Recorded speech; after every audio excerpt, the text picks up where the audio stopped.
where it's at. High stepping through the front, got me lounging in the back, celebrating with the team, tell the DJ run it back. I've been getting money, ho, grinding with my kinfolk, riding in the Benzo, sitting on Lorenzo's. Yeah. What's going on, everybody? You're locked in with the Commissioner, Rae Trilogy, man, and this is season 2, episode 9 of the Commissioner's Recap. Already told everybody, man, that I got a special guest in the building with me today. A real good, well, actually, I'm not even going to say good, a great boxing mind. I got the pleasure of being in a lot of boxing spaces with this brother, man, and I had to have him on because this brother's take on this sport is so beautiful. He's very respectful, and he has a great view on the sport of boxing, man. So I had to bring him on. It's Blunts in Boxing. That's who I got locked in with me today. How you doing, Blunts? I'm doing good, Rae. How you doing, my friend? Man, it's good to have you on here, my brother. Before we start this interview off, you know we got to pay some bills, so I'm gonna have a quick word from our sponsors, and we're gonna lock in.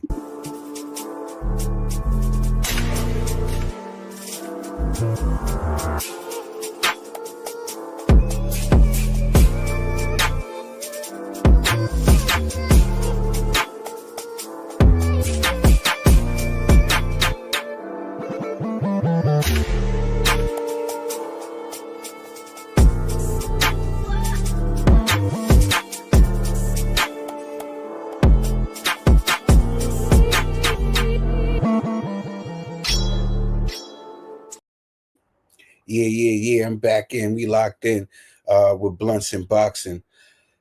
If you don't know who Blunts in Boxing is, man, you got to tap in with him.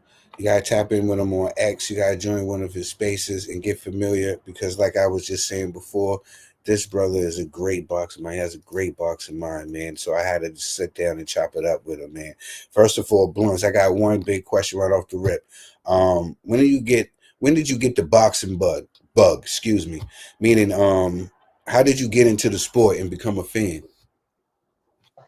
As early as I can remember, my parents were huge fans of boxing. Boxing was a part of my family growing up. And I ended up becoming like a full-time fan in my late teens because I ended up getting injured in football and wanted to find a way to better myself physically, but also mentally, and got involved in boxing. I used to be a lineman, 300 pounds, and went down to when I was doing a little bit of amateur fighting. I was a light heavyweight, so I got down to 175. So you can imagine it did tremendous things for me. Yeah, awesome, man. This is a 2-part question. You know what I'm saying? Before we get into the nitty gritty, I want the people and the viewers that's watching right now to get get familiar with you a little bit. But this is a 2-part question. Who's your favorite fighter of all time? You know what I'm saying? You can give me 3. Who's your favorite 3 fighters of all time? I gotta say Ali, Duran, and to finish it off, it's an odd one, but Bernard Hopkins.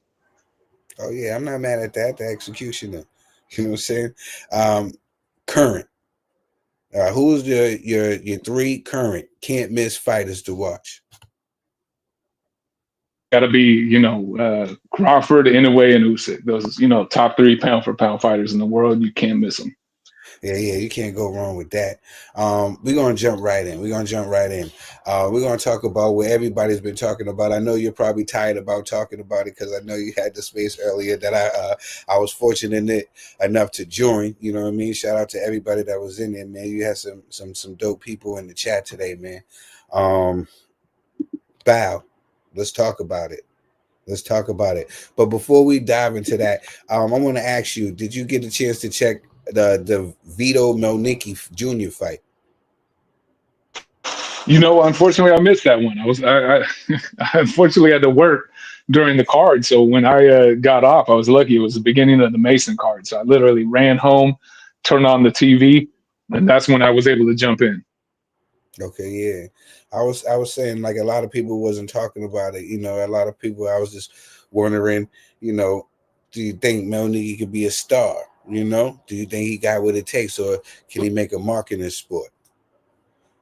But I think a big part of our sport is it's about how you're moved and how you move yourself.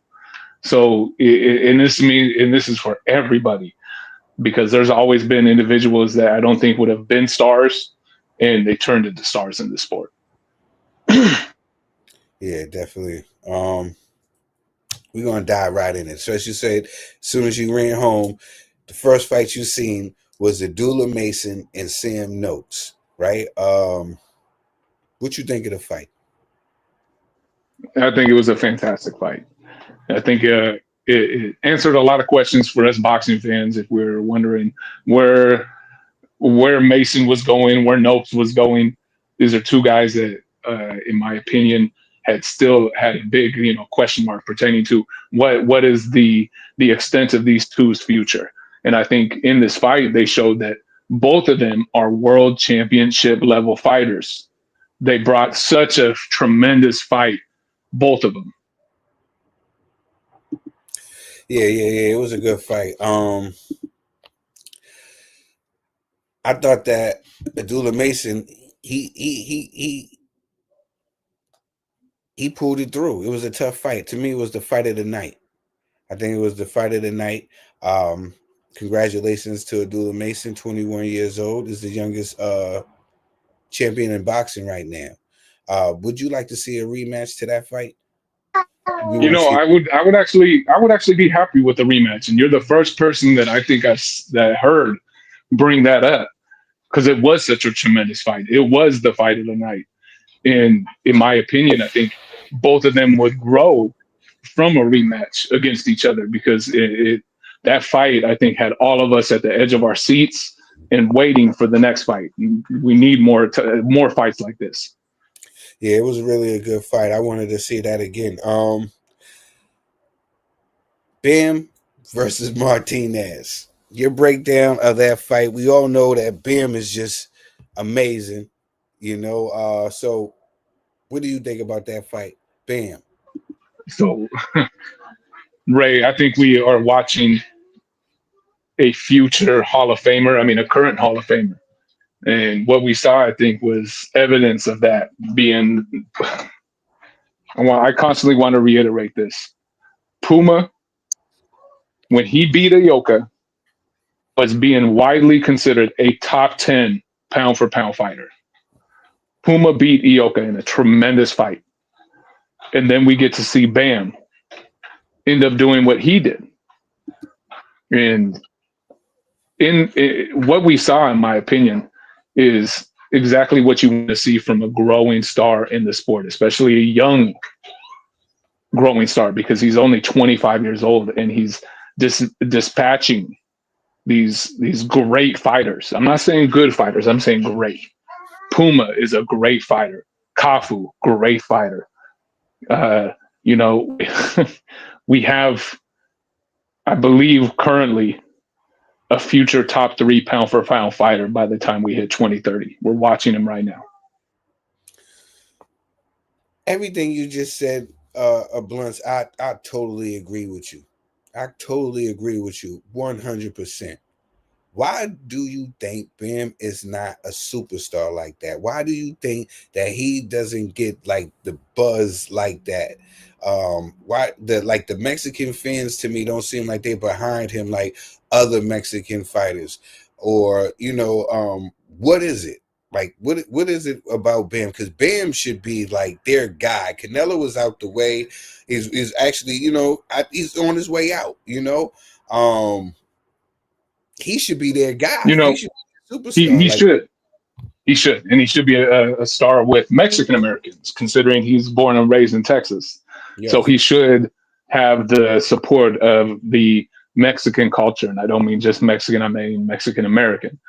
And what is interesting, and it was brought to my attention not long ago in a debate much like this, where it's like, when have we ever seen a lower weight class fighter, even a entertaining one, get pushed by the general public and become a major star in the sport? And when we look back at it realistically, we think of like Roman Chocolatito Gonzalez, but then like looking at it, he was never a global star. He was a star for the hardcores, but never for the casual audience. Maybe, just maybe, Bam might do that. Can he? I don't know. He may be the first pertaining to the lower weight class fighters to grab the attention of the general public. He may be very well the first one to do it because we see the talent that he has. Yeah. I'm going to talk about the fight that we did a poll. And when we did a poll, everybody said this was the fight that they wanted to see. You know, they wanted to see Devin versus Brian Norman. This is what they wanted. This is what they wanted. Just first off, your first reaction to the fight. So my first reaction was, wow. That's how I thought. I was actually genuinely surprised. I was really impressed with, and some people might not be, but I was impressed with Haney's ring IQ in that fight. His ability to use the clinch effectively in order to completely stall out Norman was tremendous. And his ability to dictate the range of that fight and end up, in my opinion, what it ended up doing early, he dictated the pace, he dictated the distance, and then it frustrated Norman so much to where the back half of the fight, you had a fighter just lunging in and initiating the clinch that he himself did not want. So to me, it showed tremendous ring IQ from such a young fighter, because usually you would not see clinch work like that unless we're talking about a older Money Mayweather, an older Bernard Hopkins. Those two guys were famous for using the clinch in order to stall usually more athletic or stronger fighters. It was just tremendous. Shout out! I used to call Klitschko the master of the clinch. He was one of those guys. That's another fantastic name that I didn't think of, because Klitschko did it very effectively as well. And not to say Klitschko used it to keep fighters from touching his chin, but he did use it against heavy punchers that he decided when they came within range, the best thing to do was to not allow them to work on the inside, but to clinch and have them have to where he would dictate the pace. To me, it's what you see all-time great fighters do, because this is stuff, clinch work isn't easy work. It's hard. You usually don't see fighters unless they're like, again, you see old school fighters using it, like Hopkins, like Klitschko, who was taught by who? Emmanuel Stewart. Emmanuel Stewart. See, ladies and gentlemen, this is why I have Blunts and Boxing on right now. You just see the knowledge that he was just kicking for you guys. You got to go and tap in with him on X and join one of his spaces, man. You're gonna be blown away, man. This brother knows his stuff. What's next for both fighters? Let's start with Brian Norman. What's next for Brian Norman Jr.? I think what would, in the case of Brian, I think that what you do for a kid like this, get him in the ring immediately. Do not sit this out. More often than not, when you have losses at that age and you end up sitting a fighter, it affects them mentally. I feel we've seen this in the past with boxing, especially younger guys. Throw them right back in the deep water and get them in position for another title fight. It's the only thing you can do with Norman, specifically in the atmosphere we have at 147, where I feel like the titles are kind of up in the air. Everybody has... There's no one person we can say outside of now. Previously, it wasn't this way, but there was not one person that made us feel like they were secure enough to say that's the best guy in the division. Yeah. Fantasy fight. What do you think about a fight with Rolly Romero and Mr. Brian Norman? To me, I think that would be an exciting fight. Both are strong young men. Who you think, if you can see that fight? Do you like that fight? And if you do like that fight, I love that fight. Who you think pulls away with that one? Is 50-50? Now that's a real 50-50. I think I think it's a tremendous fight. Brings a lot of entertainment. Both of those two have an ability to sell themselves, and we really saw it with Norman this last fight with Haney, and I sure hope that doesn't disappear. I think a Norman Romero fight that just brings fireworks, and that for me, that's the type of fight that's great for boxing fans. Devin Haney, Devin the Dream Haney. He had to deal with a lot of things, after the Ryan fight. A lot of people crapped on Devin.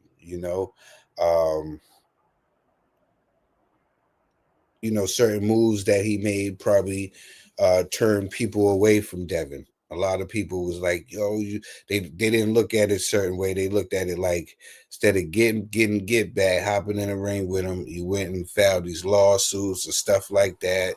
Then you see him get into fights with civilians. So a lot of people, was going a different way from the Devin train. But he turned that all the way around. He had that performance against Ramirez. A lot of people wasn't pleased, but he didn't take no damage and he got the win. He wasn't pretty. He had one of those, just get the win and look pretty the next time, and that's what he did to me in this fight with Brian Norman. He got the win with Jose Ramirez, and in this fight right here, he beat Brian Norman. What's next for the young Devin Haney? I feel like the boxing world is currently in Devin Haney's hand, and his future is really up to him. In my opinion, the real fight to make and hopes to make would be the Ryan Garcia rematch for a unified title at 147 pounds. In all hopes, Garcia beats Barrios. Because what does that do? It rewrites history. It rewrites wrongs. I mean, what would it say for Devin's career to be able to say he beat the drug cheat who tried to cheat him? I mean, it's a tremendous story. And in my opinion, if you're able to do that for a unified title at 147 pounds, one of the golden eras of boxing, golden divisions of boxing, it really leaves Devin in a tremendous place pertaining to his career, what the story of his career has been, and also what the future holds. Because at that point in time, say he beats beats Garcia, becomes the unified 147-pound champion. I mean, what a boxing career that would be. Yeah, definitely. I think that Devin can make a run at 147. I made a tweet saying that I think that Devin will be undisputed. I'm not undisputed. Excuse me. 5-time world champion in 5 different weight classes. Meaning, like, he already got the third right here at 147. I believe that he could be champion at 154 and 160. Am I bugging? I think it all depends on how those divisions currently work out. And what's really interesting, he has an ability to run and possibly get the undisputed, titles at 147 right now. Yeah, 154. Maybe that's a fight against Boots, if Boots is able to put himself in position as the number one fighter in that division, or Virgil Ortiz. There's so much available for him to be able to kind of cement himself into the all-time great status. And right now, he's on the exact path he needs to be. And I don't want to get too far ahead of myself, because 160 pounds has always been kind of an interesting thing, because it has very high highs and extremely low lows.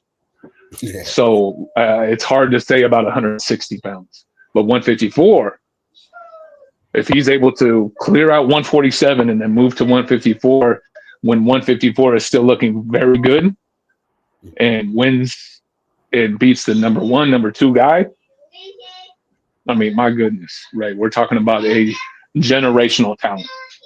Yeah. That fight, that's what if Ryan can really get past Mario, if if he can get past Mario.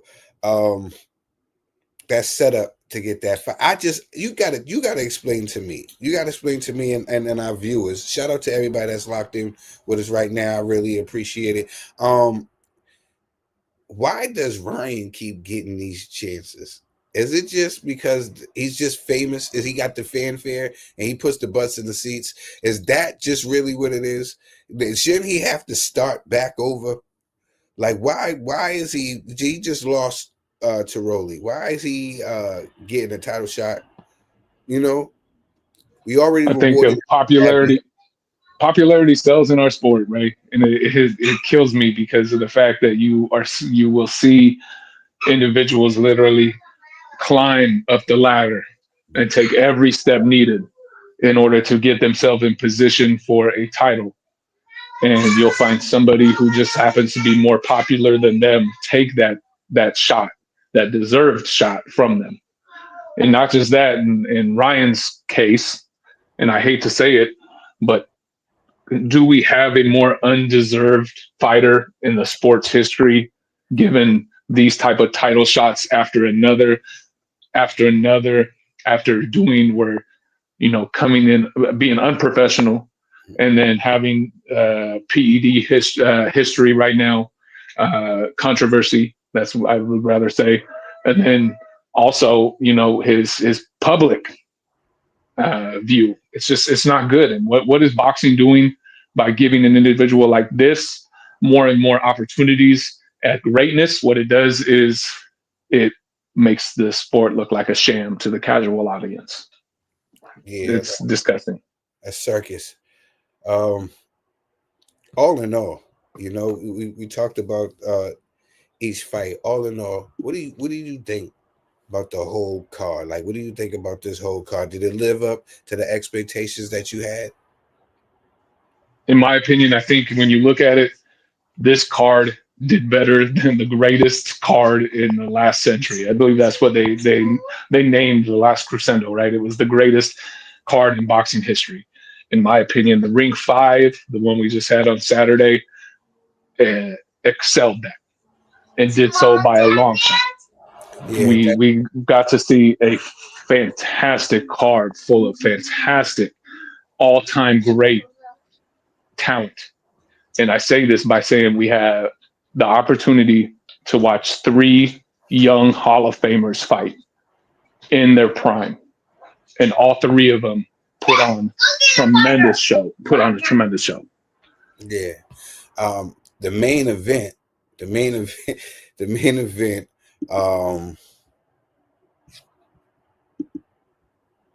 there we go. Between David Benavidez and Anthony Yard, right? A lot of people, including myself, thought that this was going to be a tough fight for a certain amount of rounds. I honestly thought in my heart of hearts that Lions in the camp, my man Anthony Yard, I thought that he was going to bring something more. I thought he was going to bring the fight to David Benavidez. When the fight started and I seen that he was on the back foot, he wasn't trying to push the action against somebody like David Benavidez, I feel like you can't let David be the boss in there. And he was okay from the start of the fight for letting with letting David be the boss in there. Am I bugging? What did you think about the fight between David Benavidez and Anthony Yard? So in my opinion, what we ended up watching was David perform the best he could at 175 pounds pertaining to what we've seen so far. And what's kind of interesting to me is we saw Bena put on a more impressive performance than Kovalev and Beterbiev, and a more emphatic, and in my opinion, a more emphatic finish as well. Bena, I'm thinking, is showing that he's very much so the real deal, a very problematic fighter for any of the major champions within 175 pound, and that's obviously just Bivol and himself. But at cruiserweight, I think he's a very viable threat. And if the rumors are true, or not the rumors, but the announcements are true, I mean, we have a very solid fight coming in next May. Yeah. And what we saw against Yard makes me just as excited as what can come in May. Yeah, what everybody was talking about is Zordo Ramirez versus David Benavidez. That's a good, intriguing fight. Well, it's a good fight to me personally. I still think David Benavidez will get the win. I think that we was talking about it in the space earlier. And old Peace, shout out to old Peace. He made a comment of saying that David Benavidez, when he's in there, he looks like a man possessed, right? And he said he looked like he got a little bit of something comes over him. And I was like, I know, it seems like he goes to a dark place where he used to be bullied at, right? Because he comes out here like a dog. You see his face changes and everything, and he goes out here and he puts those paws on him.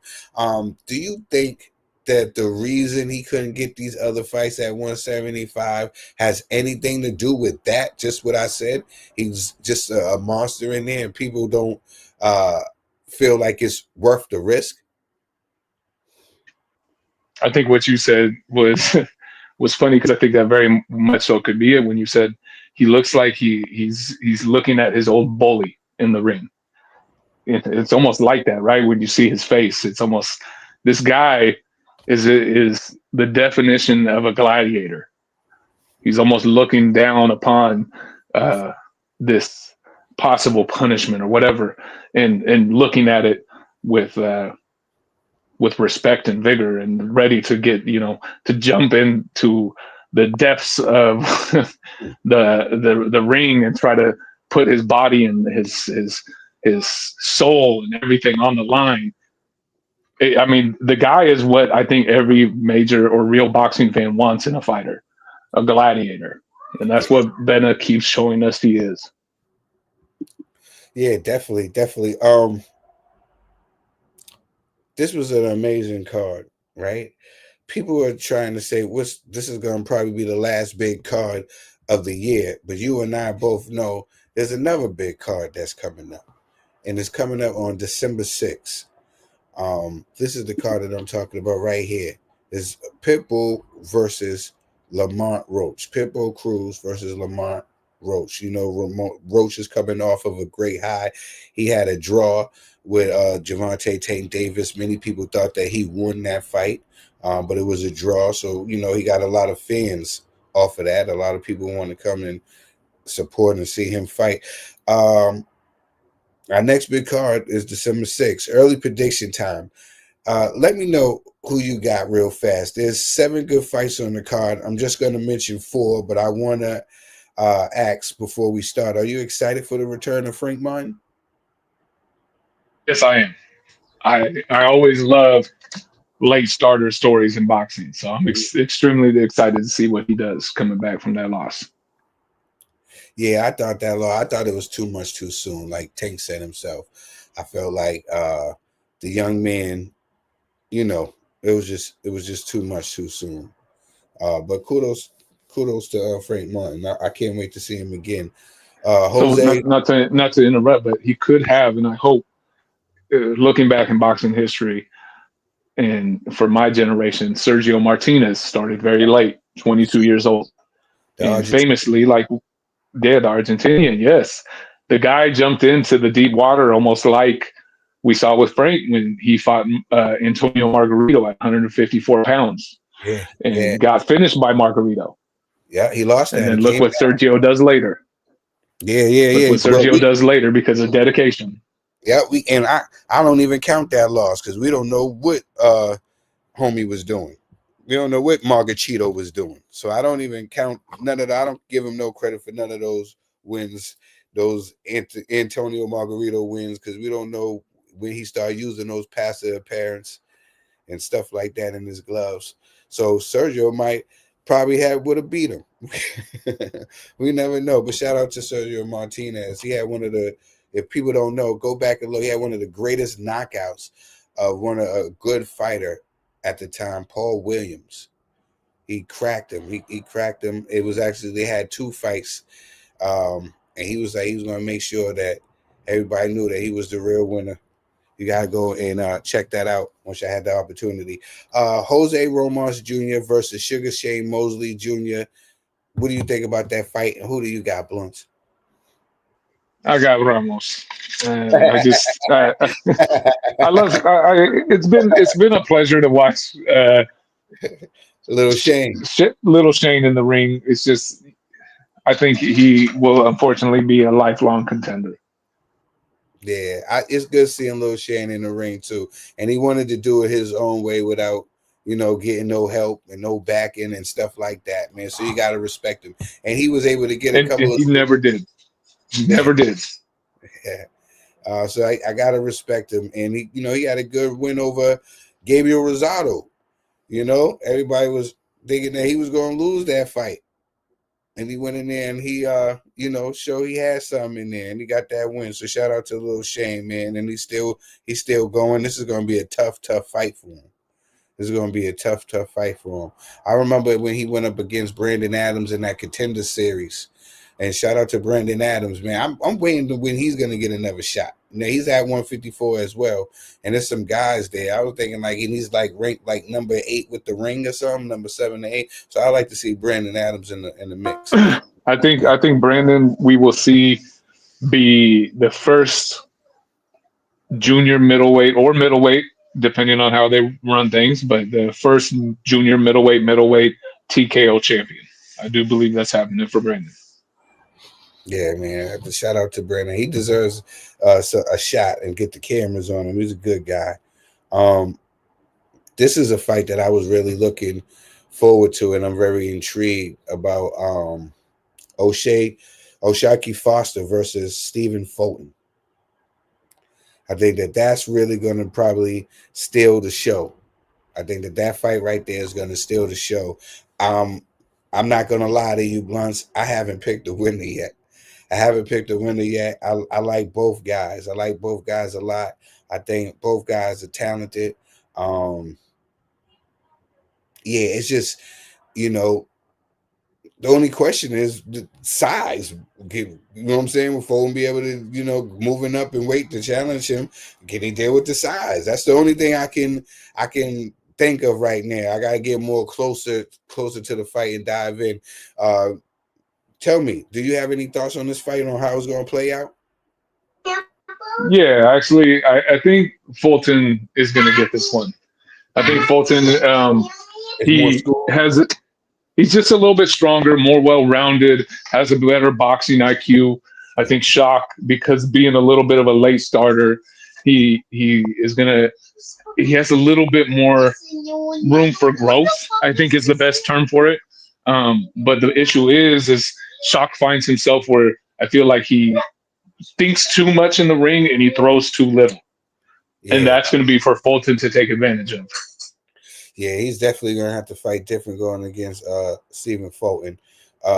We got another fight on there. You got Laura versus Jenna Beck. That's the co-main event on there. This is This is a unification. Yes, and I think this is probably going to be the fight of the night. Yeah. In all reality. Yeah. Laura keeps turning back the hands of time, right? Every time you see him, right, you're like, oh, this is the time where, because he's been in the game for a minute. This is the time where he's going. I thought he was ending his career, right? And then he got the title again, and he just started looking good. He started knocking everybody out once he got older. You know what I'm saying? Less movement, more standing there, and he's putting people on their pockets.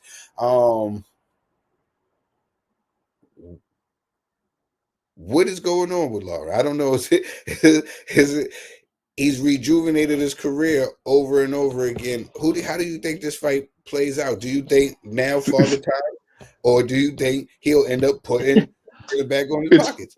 It's funny because how you feel about Fulton and Shock, this is how I feel about Janabek Laura. I have no idea how it's going to come out.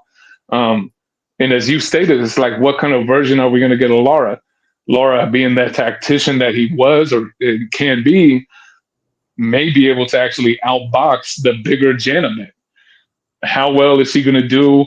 We've seen Lara when he fought big guys. So like when he fought Hurd, the dude who used to suck down to 154, but was like 6'3" and would throw volume and pressure. That was one of Lara's best fights that he ever competed in, and was very close. But Hurd was able to pull it out at the end. I'm just curious, what do we see in this fight? This is the one fight where I think it's going to be the fight of the night, and it's the most 50-50 fight out of all of them. Yeah, shout out to Rainwalk Boxing Podcast, man. I see you out there, man. Get that work in. Health is wealth. You heard me? Isaac Pitbull Cruz versus Lamont Roach Jr.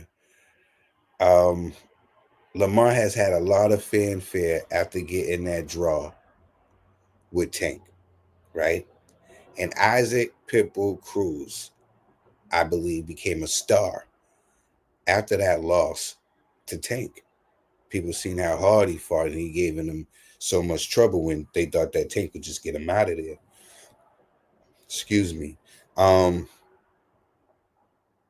do you think wins this fight? Do you think Lamont's boxing will get him this fight, or do you think the pressure? Because we all know, like, I feel like Lamont has more tools, right?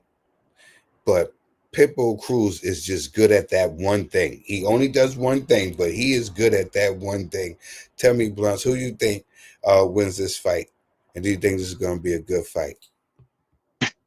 I think this is going to be a very, very good fight. I think I favor the boxer in Roach, but I see exactly what you're saying, that the pressure, the volume, the chin of Cruz is going to make this fight very interesting, because the thing that we know with Pitbull is he's always going to bring the fight to you. And with Roach, I think you have a more, trying to think of the right term, a more pure boxer who is going to try to maintain the distance, maintain range, and you're going to have Pitbull who's going to be using his somewhat peekaboo style in order to try to get to the inside. It's not like Roach has extremely long arms, so it's not like he's going to be able to easily keep him at bay. So I think it'll be a very fun, entertaining fight, but I do favor Roach. Yeah, I gotta agree with you. I'm with that. As long as he don't get caught up in the Pitbull trade, because the Pitbull, he's gonna come out.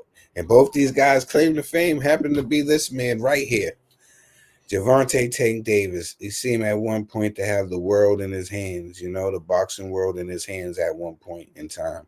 And it all just went away. I believe it went away with his choice not to have the rematch with the Lamont Roach, after the draw. He tried to, ride off in the sunset and have that fight with Jake Paul. And I believe, that's the reason for the low numbers and the low ticket sales, and the reason why the fight didn't take place. What do you think Tank can do to get back on track? Do you think that he should wait for the winner of this fight, or no matter what, or just wait to fight Lamont Roach after he gets done with this fight and try to revenge that to get the people back on the side? Or where do you want to see Tank do? Or he can in my opinion, I really like to just see Tank back in the ring. Yes. So in my opinion, get him up against anybody in the top 5 ranked by the WBA. Get him a voluntary defense to look good. And then, in my opinion, do the one thing he has yet to do in his career and sign for a unification. I don't care who it's against, but I think that's something that is needed to kind of clear up the, as you stated, kind of bad taste in fans' mouth after not rematching Lamont Roach, because that was a very deserved fight or rematch for Roach to get. So it's interesting, because he could get a fight against Floyd Schofield, who's currently ranked number 1 with the WBA, and he could, in my opinion, put on an all-action fight and completely have fans forget about the Jake Paul fiasco. completely forget about the Lamont Roach fight and move on. Do you think people will be forgiving? Or you think people will be considering him like being a bully, like going against a young man? Do you think it could be it could be good and bad? You know what I'm saying? You know how it is when you consider to be that guy up top, no matter what. You damn if you do, you damn if you don't. So that's like the hard part is he is exactly as you stated. It's kind of for him, he's in the position of where it's, no matter what he does, he's always going to be scrutinized a little bit from the boxing public. But that's where, in my opinion, you get a quick, easy fight. And maybe Schofield's not an easy fight, but what I mean is get a relevant fight with a relevant name, and then move on to a unification. Because what do us fans constantly complain about when it comes to at least Tank's movement in his career? Never unifying a title. Yeah. If he does that, I think it does change the dynamic of how fans are going to talk about him. It has to. It has to. Well, we was talking about Jake Paul and how that fight with Tank got canceled, but another fight has just got announced. People's calling this suicide. He can't win. You know what I'm saying? People are criticizing this fight. Some is giving them his props. I'm one of those guys that is giving him his props. I don't think he can win, but I am saying kudos to him for stepping in this ring with Anthony Joshua. You know what I'm saying? He is showing heart. Maybe he's a little bit crazy, but Blunts, talk to me. Do you think he's just crazy? Do you think he's brave? Do you think this is a good fight? When you first heard about this match, I know I'm rambling on because when I just seen this picture, it just brought it all back. Like, this is crazy. This is wild. Is you know what I'm saying? This, I know they're gonna get compensated well for this fight. I know they're gonna get compensated well for this fight, and they call me the commissioner, right? Because I'm sometimes I got a soft spot for the fighters, you know what I mean? But I'm thinking like all money ain't good money. You see what happened to Ngannou. You know, I seen you had a couple of good fighters before in the past, and that's cool and everything. But this is Anthony Joshua. This is an Olympian, 2-time heavyweight champion. It's gonna be this is gonna be crazy. This is gonna be crazy. Blunts, when you first heard that this fight was announced, what came to your head? Or am I overlooking? I was thinking, damn, this guy got balls. Yes, that's what I was thinking. Thank you.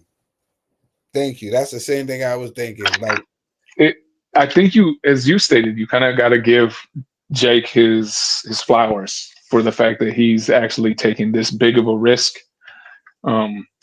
Because I think a vast majority of us, we felt like, okay, the Tank Davis fight was kind of obviously a circus event. I'm not going to call it a fight because it was an exhibition. This is a legitimate heavyweight fight for 8 rounds. I believe agreed 10-ounce gloves.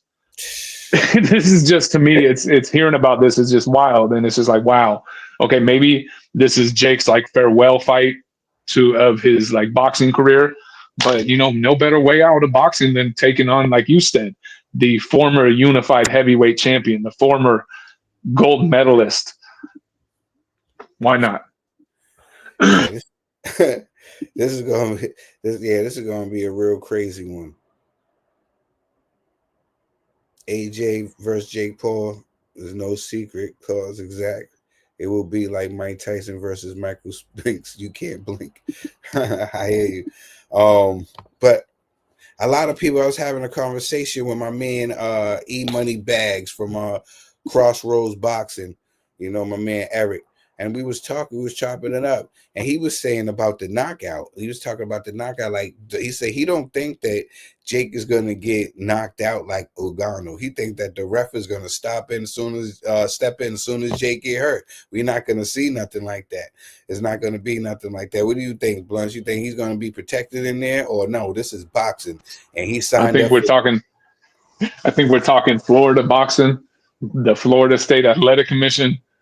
I think we may just see Jake laid out like Ngannou, maybe worse. Or maybe your friend is very much so right. and they might save Jake just solely based off of courtesy. Mm-hmm. Yeah. It's crazy going against this guy, so I gotta give him all the credit in the world. You know what I'm saying? And he's gonna probably be compensated lovely for this fight. One last thing before I get you out of here, Blunts. Actually, two things. Actually, is there a fight that you're looking forward to in the new year 2026? Even though it hasn't officially been announced, I think the most exciting fight or most interesting fight is the Lopez versus Shakur fight. I think all of us boxing fans should want this fight to happen. It's the four kings, the real four kings or princes, I'm sorry, actually facing off against each other. It would be a very much so needed fight for the pound for pound rankings, because you're going to see the winner of that is likely a future top 3 pound for pound fighter. That's the fight I want. That's the fight I really want. And I'm excited to see. Yeah, that would be a good fight. Question though, how do you think that fight plays out? You know what I'm saying? Because you got Shakur Stevenson. I'm going with Shakur just because of one reason. The mindset of Teofimo Lopez, right? Sometimes he's up and down like a roller coaster for me. It's not. I think that's a great reasoning. Yeah. So like that's why I'm gonna go with Shakur Stevenson, and I feel like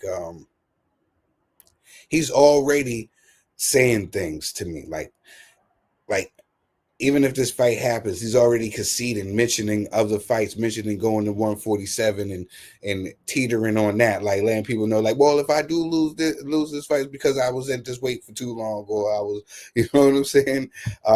I need to know, how you think this fight plays out. So in my opinion, I really favor Shakur because of the simple fact, with the Zepeda fight, we saw Shakur, I'm trying to think of the way to phrase this properly, his ability to adapt to the fighter in which he's facing is unlike what Lopez is able to do. Shakur's ability to adapt the way he did against Zepeda, where he was throwing upwards of, I believe, what was recorded as almost 800 punches, but landing at a higher than 50% rate, while still having Zepeda throw his 1,000 punches at him. To me, just like it, I was always skeptical about some of Shakur's talent. And in my opinion, solely based off of what I saw with Zepeda and what usually volume punchers do for pure boxer counter punchers like Shakur, it made me that much of a believer of how Shakur's ability to adapt is going to win him 99% of the fights he faces. Yeah, one last question, Blunts, man. I appreciate your time, man, and thank you for coming and kicking with me. I know you got the babies in the back, man. I love hearing the sound of children, man. It makes me want to get locked in with mine. Question: do you want to see this fight? They've been talking about this man having a rematch versus this man. I think this is a fight we don't need, but we're probably going to get.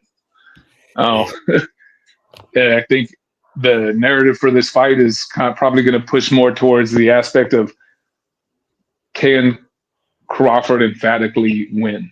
In the aspect, can he knock Canelo out? Be the first person to knock Canelo out? I don't think that there is going to be any viable arguments anymore about can Canelo knock out Crawford? I think Crawford put that to rest.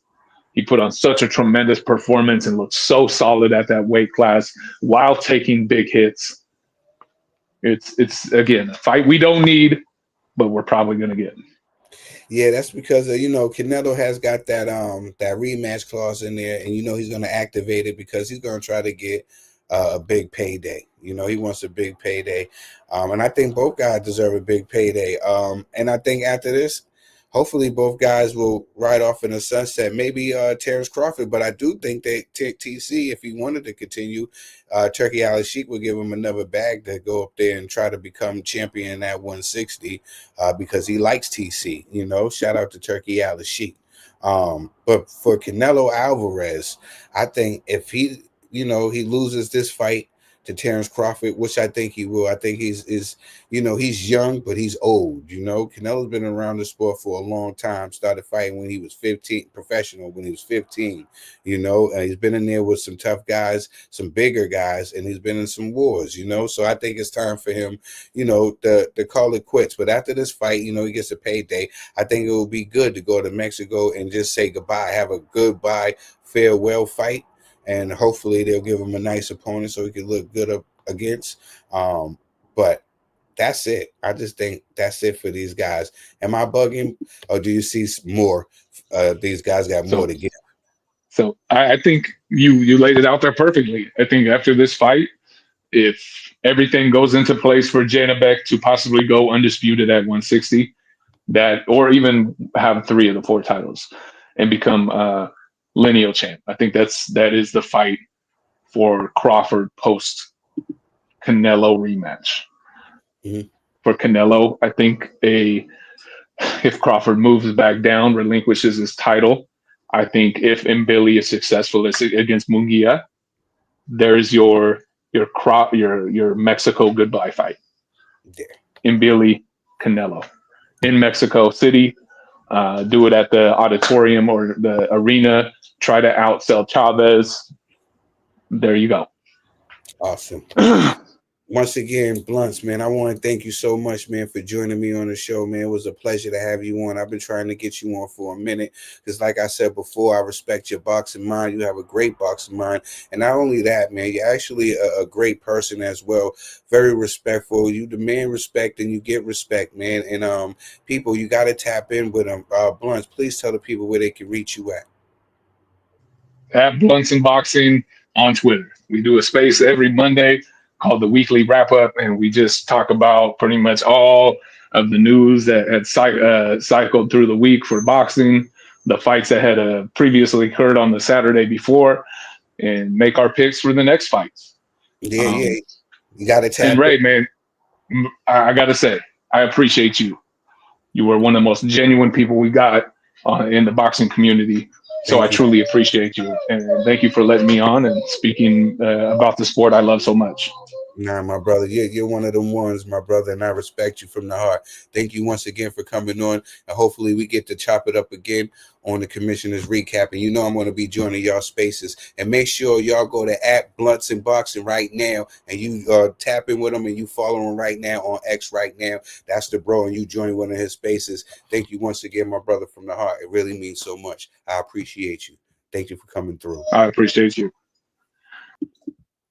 Yeah. I told you it was going to be one of them ones, man. We just had Blunts and Boxing in here. Make sure, for real, man, I wasn't just joshing. Make sure you go and you tap in with him right now. You go and follow him right now on X. He is definitely one of them ones. He's a great boxing mind. You got to go and check out one of them chats. He be having some dope brothers in there, man. Too many to name, but it's some great boxing minds that be in that chat. I was just in there today. I couldn't get off. I was hooked. You know what I'm saying? I went to the gym. I had them locked in. I had them coming home. Still had them locked in. I was in the shower. Still locked in. We ain't got food. Locked in. I was listening to them in the car. Yo, it was crazy. It gets addicting, man, because it's some great boxing minds. If you really, really love the sport, you got to tap in with my man Blunts and Boxing. You will not be disappointed. This has just been another great show of the Commissioner's Recap. You know, wow, with your boy Rae Trilogy. Season 2, episode 9. Tomorrow's a special edition too. It's gonna be episode 10.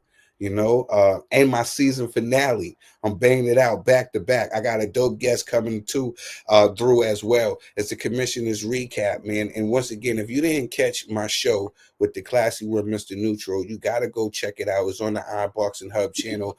It is called Fight Night Chronicles. And we did Tyson is Back. That's what we did. We did the Tyson and Douglas fight.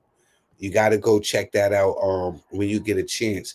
like I said, I got a new show. It comes out every Sunday, 5 p.m. Eastern, 10 p.m. if you're across the pond. It's Fight Night Chronicles, where we chronicle the great fights of the past. You know what I'm saying? The first one we did was the legendary Rumble in the Jungle. And then after that, we did George Foreman versus Michael Moore. If y'all don't know what Rumble in the Jungle, if I got to tell you that that's Ali versus George Foreman, then I don't know why you watching my show. But and then the next one that we chronicled was George Foreman versus Michael Moore, when George Foreman became the oldest man to win the belt after he knocked out Michael Moore with that 1-2. And then the third one was Chris Eubanks Sr. versus Nigel Benn. We did that, and anniversary of their first fight, and to salute that their sons, their sons had their fight. But this was right here. This was episode 4. Tyson is back. Tyson is back. Tyson versus Douglas. Yeah, it was dope. And if you missed the watch along, go check that out too as well. I did the watch along with my peoples, man, for this fight. I had my brother Rico come through. I had Jonathan Foreman come through. I had my man Alex the Great with Taylor the Tape. I had him come through. My man Vamp, Buckingham Palace. I got my song Buckingham Palace, and we also got another song coming out, Buckingham Palace Part 2. That's my bro. And he's gonna be co-hosting, season 3 of the Commissioner's Recap with me. You dig what I'm saying? So I want y'all to get familiar with my man Vamp, but he was there too at the watch along, and the watch along was so dope, right? Because I did the world premiere of my song Savage. You know what I'm saying? I did the world premiere of my song Savage, and it went crazy. The numbers spiked. I got a lot of love, a lot of comments, I just be doing this because, I love it. It's therapy for me. You know what I'm saying? And I love the fact that everybody is tuning in and everybody be rocking with me. I appreciate y'all from the bottom of my heart, man. The support that y'all show me and the support that y'all show the channel. So please, ladies and gentlemen, please like and subscribe to the channel. I appreciate it more than anything. Like I said, make sure that y'all tap in with us on our Fight Night Chronicles. That's every Sunday, 5 p.m. Eastern time, and then 10 p.m. That's for my brothers across the pond, UK time. And this is a little intro that we do for Fight Night. Yeah.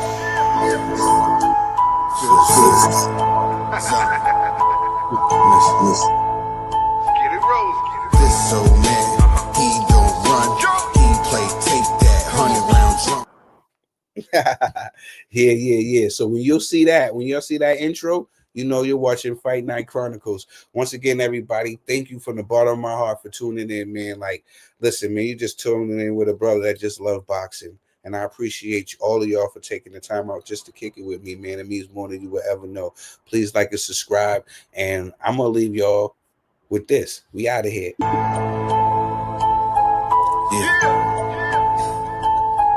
Feels good. Get it rolling. This old man, he don't run. He play take that 100-round drum with a load that click clack to get me in the zone. But one of you niggas won't be making it home. I'm about to spaz out, blackout. Trill's about to crash out. Mossberg 990, listening to Smash Mouth. Try to smoke it big blunt, shorty slurping big nuts. Left hand steering wheel, right hand on that big butt. I've been getting money lately, probably why these niggas hate me on the internet. Talking crazy like the shit gon' phase me. I've been counting chips, I've been taking trips. Jesus piece of masterpiece. I'm rude with the wrist, I'm rude with the whip. I'm so cookie crisp. I smell good, I dress good, I'm rude with the fits. Certified playboy, I'm smooth with the shit. Do a Houdini, disappear with your bitch. Nigga, I'm a savage, you want it, you can have it. Revolver automatic, metal or the plastic. Nigga, I'm a savage, bastard, I laugh at your casket. I'm coming for the carriage and cabbage. Hot shit, mob shit, you ain't gon' stop shit. 762, get your niggas fucking wig split. Gun talk, knife talk, nigga, I don't wanna talk. I just wanna kill, leave your body outlined and chopped. I'm a zombie nigga, you don't wanna fuck with me. I have your bitch eat my kids like a real zombie, and I'ma swim